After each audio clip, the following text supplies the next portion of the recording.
All right, guys, so welcome to Advanced Fleshing Instruction. So a little background here. Over the past several years, I have uploaded a number of videos titled Professional Fur Handling. Now, in those videos, I basically go through a step-by-step of the skinning, the fleshing, and the boarding of quite a few different critters from around my area. Now, one thing that has always come up about these videos are questions regarding fleshing. So what I'm going to do is I'm going to do a 5-part series strictly on fleshing. For those of you that are new and would like to check out, the professional fur handling videos, by all means, go check that out. You guys can learn how to skin, flesh, and put up all your own stuff. This series, however, is going to be strictly dedicated to fleshing, the beams, the knives, the techniques, all that good stuff. Hopefully, I'm going to be able to cover a lot of the questions that I've gotten over the years, regarding the techniques and beams and different things. So instead of making one long, drawn-out, hour-long video, I'm going to break this series up into 5 parts. Whenever I started getting into this trapping thing, there wasn't an internet, there wasn't much. There were books. You guys remember books? Books and reading.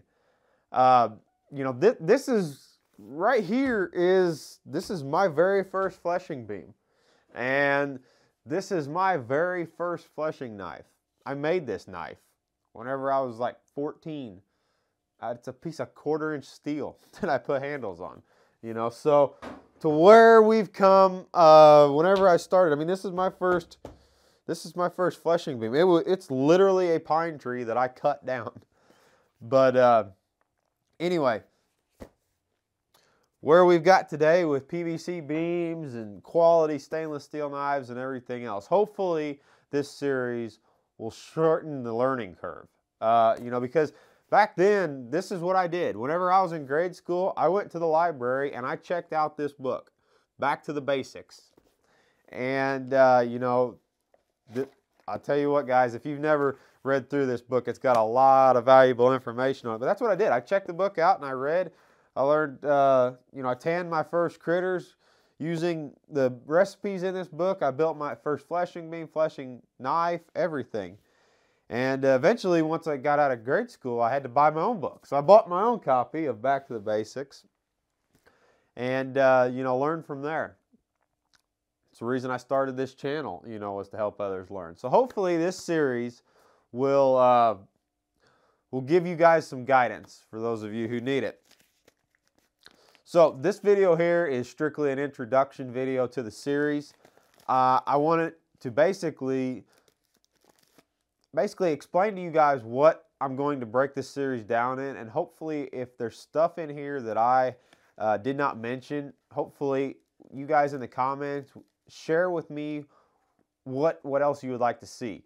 I say this is a 5-part series, but I hope that it'll just keep going on. Hopefully we can keep answering questions and just keep adding on to this. So what I want to do is I want to break this down. And the first part, I want to basically discuss choosing the right fleshing beam, or choosing a fleshing beam for you. There is a lot of options out there whenever it comes to fleshing beams. You can go for like this one right here. This is a trunk of a tree that I made, way back when. We've got, PVC fleshing beams. We've got your traditional wood fleshing beams. We've got the Blue English system.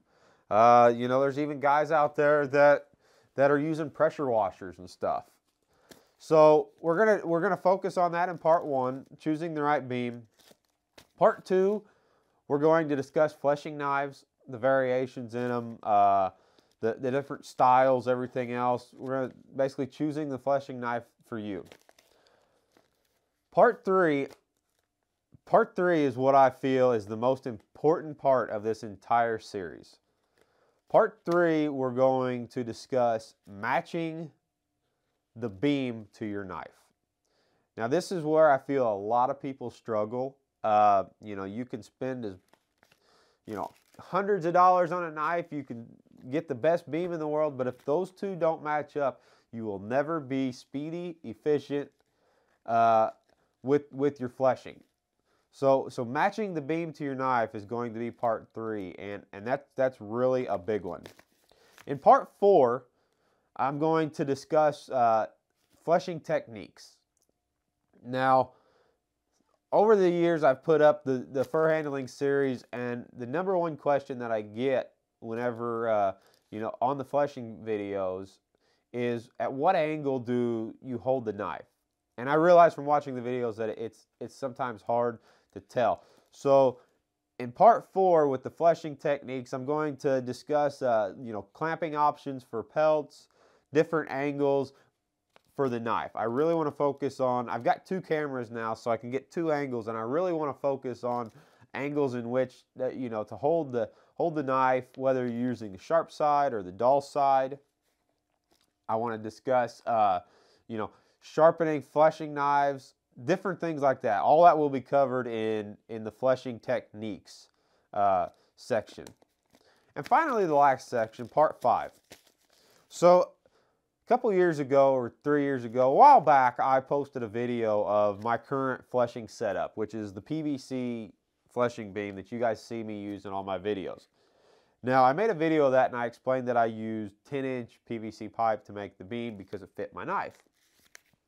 Now, I understand for a lot of you guys that 10-inch PVC pipe is very difficult to get your hands on.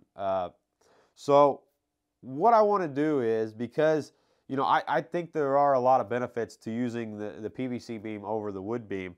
So in part 5, what I'm going to do is I'm going to take a piece of 6-inch PVC pipe and build from scratch a beam that will fit your knife. I'm going to show you guys how to do that with 6-inch PVC, where you can take just about any knife and take a piece of 6-inch PVC pipe, make it fit, and make it work.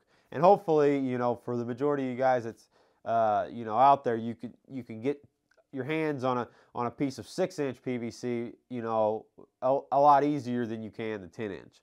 And so that's what we're going to do to wrap up the series. And hopefully during this series, a lot of questions will be answered. Hopefully some knowledge will be spread. As always, I invite you guys in the comments, to share your experiences. It's a community effort we have here. So anyway, guys, until next time, thanks for watching. Hope you guys enjoy the series.